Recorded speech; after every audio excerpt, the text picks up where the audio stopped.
Behind. Scooped it out. Oh, a big hit, Romanov. You told us about him, and now there's going to be a scrapping.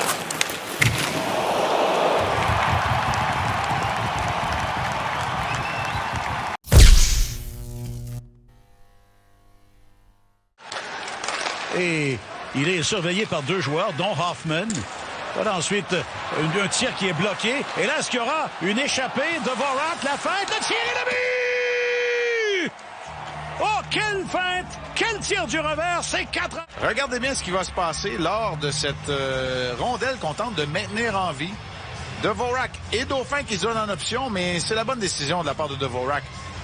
Lorsque les deux joueurs sont dans le même angle, très difficile de créer ce 2 contre 0 sans être rattrapé par les joueurs qui sont en repli. Et Dvorak qui va d'une première feinte ici, choisit le revers et soulève cette rondelle par-dessus Oettinger qui...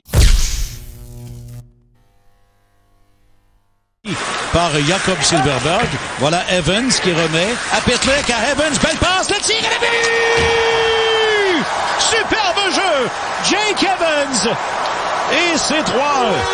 C'est la façon dont il va exploser dans l'espace libre. Regardez l'espace libre qui est là.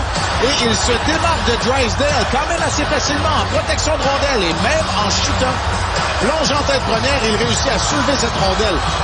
Belle passe de Pitlick. Beau jeu d'Evans à la ligne bleue pour utiliser l'espace libre. Tout d'abord pour y placer la rondelle et par la suite...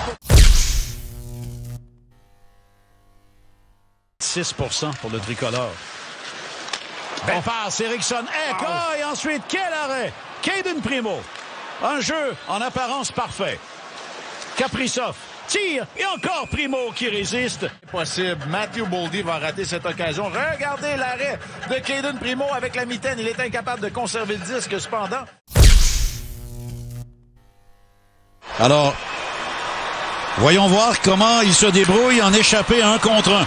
Devant Anthony Stolarz. Dauphin, le revers et le but! Il a complètement déjoué Stolarz.